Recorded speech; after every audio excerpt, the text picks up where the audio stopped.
you're my wayward son. There'll be peace when you are done. Lay your weary head to rest, and don't you cry no more.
Excuse me.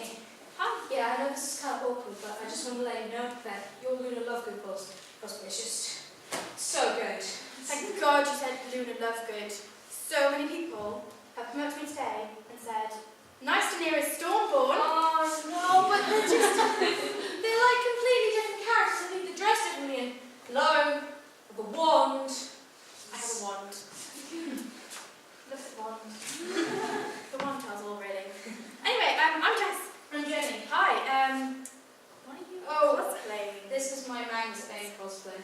Oh my God, from Mortal Instruments! Yeah! I love those books! Yes! Oh God, you're looking amazing! Oh, thank you put so much effort into that! Oh thanks. God, you look ace! You look I amazing! need the contacts, but Oh, everything yeah. else is kind of just Oh wrong. God, you look... I'm not gonna lie, I've only read one of those books. Oh God. Okay, just hang on in there, because I know the first book, there's that whole incest thing at the beginning, but seriously, you just get into it and just really Oh, good they just story. get so much better. Oh. Well, the incest thing kind of makes me want to read it more. Yeah. Okay. I'm Jodie, by the way. Hi, Jenny. Nice to meet you. Okay. Jodie, yeah, Jodie. Yeah, you're Harley Quinn. Oh, yeah. Fantastic. Yeah, your makeup is really good. Oh God, thanks, God. You're really good.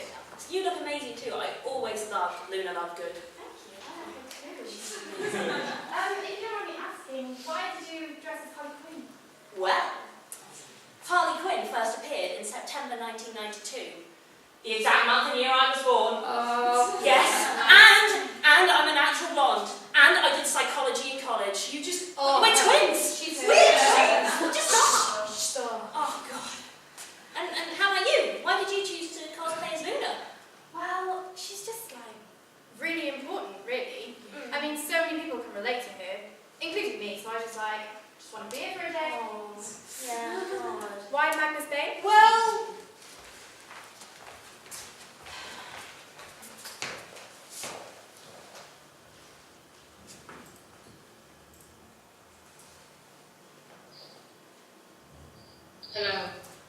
I'm Magnus Bane. Well, I'm not actually Magnus Bane, I'm just cosplaying as him. But you're probably wondering why and who is he? Well, he's the High Warlock of Brooklyn. He's 500 years old. He's witty, sassy, charismatic, can be shown as very sensitive, but at all times has an aura of power. You know, being a warlock and all that magic that he has to possess. And he's gay. Now, the reason why I mention the fact that he's gay is that I find it that he is a great portrayal of being a gay guy. I mean, him and his character called Alec Lightwood have this beautiful love story arc throughout the books. They're just two men in love. They're not camp. They're not overly flamboyant. They don't necessarily wear overly feminine clothes. They're not the way you see gay people in most things. I feel like most portrayals of gay culture is incredibly camp. And I firmly believe that just because you're camp doesn't make you gay, and importantly, just because you're gay doesn't make you camp. And I think Cassandra Clare just portrays this so well. They're just two men in love, and it's just so simple. The way they act is to do with their personality. It's to do with their own story arcs. Magnus Bane is 500 years old. He has an incredibly large background. He's had a really traumatic childhood, but he's brought it all up, and he's just this. It's just wow. When you read him, he's such a character that you learn something new every time you read a book. And every time you read the books, every time you are reintroduced to the character, you find something more from him. And the fact that he's gay and he's such a great portrayal of two men in love with Alec, I think it's just one of the greatest love stories ever written. And if I was ever made into a character, I would gladly be Magnus Bane.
Abusive relationships.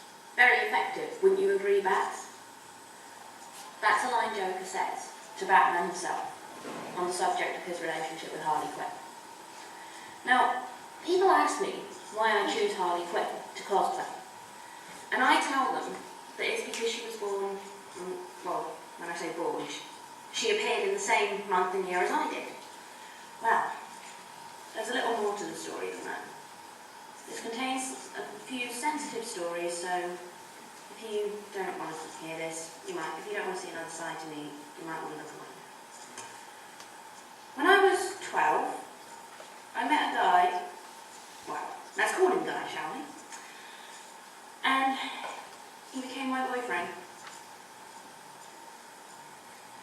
Of course, being 12, I didn't believe for a minute it was anything serious. But at the time, I did genuinely think I was going to spend the rest of my life with this boy. Looking back on it now, a bit silly, but yeah. Of course, for the first 6 months, everything was perfect. He was romantic, sweet, caring. But then, things started to change. He grew less interested in me and more interested in making me feel like shit. Complete shit. It wasn't anything physical at first. It wasn't anything people would notice. It was just subtle things.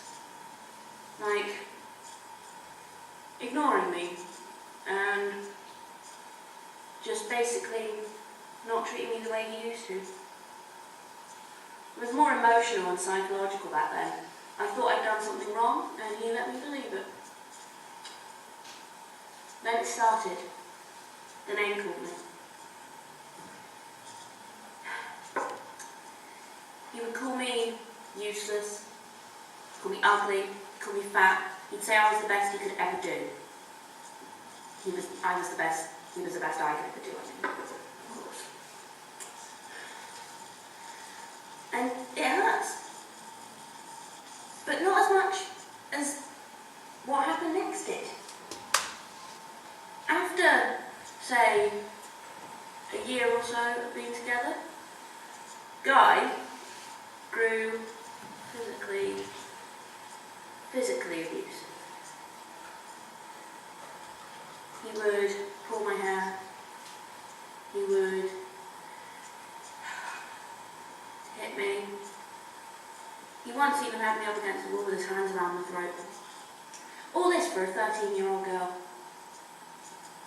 Not exactly the best start to relationships, is it?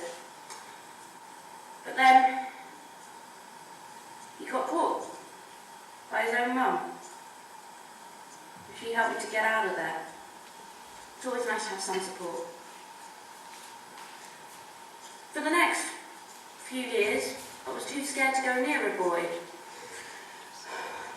And it was very difficult because I used to get called a lesbian because I didn't want to be with boys, because I genuinely was terrified of them.